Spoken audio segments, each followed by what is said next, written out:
आज मैं साइनोसाइटिस के बारे में कुछ बताऊंगा आपको।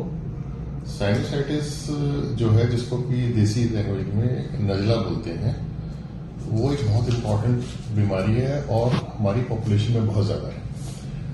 और इसको हमारे पेशेंट बहुत ही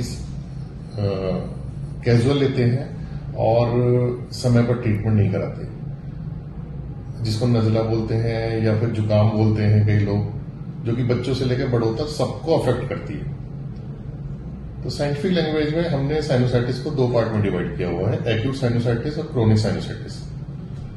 एक्यूट साइनोसाइटिस में पेशेंट को नाक में इन्फेक्शन के साथ साथ हमारे 3 साइनसेस होते हैं, एक मैक्सिलरी, एक एथिकॉइड और एक फ्रंटल। उसके अलावा ब्रेन के बिल्कुल सेंटर में एक स्फेनॉइड साइनस भी होता है। तो पूरा का पूरा हमारा सिस्टम काफी ज्यादा कनेक्टेड है, जो कि हम बाहर से इसको देख नहीं सकते, केवल एक्सरे के थ्रू पता कर सकते हैं कि साइनस तक इन्फेक्शन पहुंच गया है या नहीं।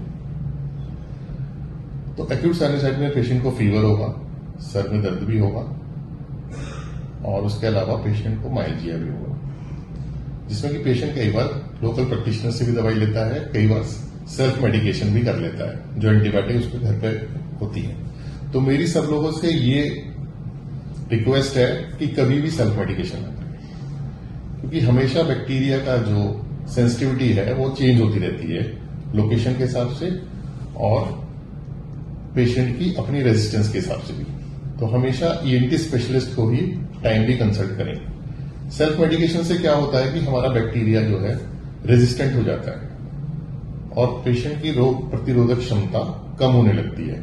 उसके बाद अगर वो पेशेंट मेरे पास आएगा ईएनटी स्पेशलिस्ट के पास, तो उस समय मैं जो दवाई दूंगा वो एंटीबायोटिक उसके अगेंस्ट काम ना करे, ऐसा हो सकता है। तो एक तो सबसे पहले सेल्फ मेडिकेशन नहीं करना, दूसरा साइनोसाइटिस के साथ साथ अगर ये प्रॉपरली ट्रीट नहीं होगी एक्यूट साइनोसाइटिस, तो ये क्रॉनिक में कन्वर्ट हो जाती है। क्रॉनिक का मतलब है कि वही प्रॉब्लम 3 महीने से ज्यादा पेशेंट को बनी रहे, नाक का बंद रहना, स्मेल नहीं ठीक से आना, नाक ज्यादा बहना, इसी तरीके से सर में दर्द रहना।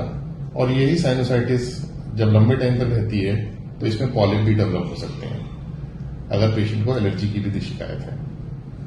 तो उसी पॉलिप और उसी साइनोसाइटिस की वजह से आपका गला भी खराब रह सकता है और कॉम्प्लिकेशन में टॉन्सिल्स बन सकता है अगर बच्चों में है, फेरिंजाइटिस हो सकती है, लैरिंजाइटिस हो सकती है, जिसमें बोलने वाले तारों में सूजन आ जाएगी और आपकी आवाज भी बदल सकती है। तो इसीलिए ये साइनोसाइटिस एक सिंपल प्रॉब्लम सोच के इसके कॉम्प्लिकेशन और जो सेंडिंग और डिसेंडिंग इन्फेक्शन है काफी ज्यादा है, जिसको हम कंसिडर नहीं कर पाते और मिस कर जाते हैं, क्योंकि पेशेंट को जो प्रॉब्लम्स हैं वो बाहर से विजिबल नहीं होती, केवल एक ईएनटी स्पेशलिस्ट या फिर एक्सरे के थ्रू ही हम इसका पता कर सकते हैं। तो टाइमली ट्रीटमेंट हमें इसका कराना है और केवल ईएनटी स्पेशलिस्ट के पास कराना है और टाइमली एक्सरे करा के पता करके हम उसका ट्रीटमेंट कर सकते हैं। कुछ केसेस में अगर पॉलिप बन जाते हैं या फंगल इन्फेक्शन हो जाता है साइनसिस में, तो अगर एक ईएनटी सर्जन ही उस पॉलिप को अगर हम मेडिसिन से ट्रीट करते रहेंगे तो वो और बढ़ता जाएगा और कॉम्प्लिकेशन करेगा, आईज में और ब्रेन में भी हो जा सकता है। तो इसीलिए उसमें कई बार सर्जरी की भी आवश्यकता पड़ती है। तो पॉलिप का रिमूवल कराएं, एंडोस्कोपिक सर्जरीज हैं आजकल हमारे पास, एडवांस सर्जरीज हैं, एडवांस एंडोस्कोप्स अवेलेबल हैं, जिससे कि हम उसका और एक्सटेंशन रोक सकते हैं। उसके बाद ऑपरेशन के बाद कुछ टाइम दवाई भी देनी होती है, स्प्रेज देने होते हैं, बहुत ही स्पेसिफिक स्प्रेज हैं जो कि केवल उसी पॉइंट पर जाकर काम करते हैं। तो मेरी यही विनती है दोबारा सभी लोगों से कि सेल्फ मेडिकेशन ना करें और साइनोसाइटिस और नेजल पॉलिप्स का टाइमली इलाज न्यूमेड सुपर स्पेशलिटी हॉस्पिटल में आके टाइम पर कराएं। धन्यवाद।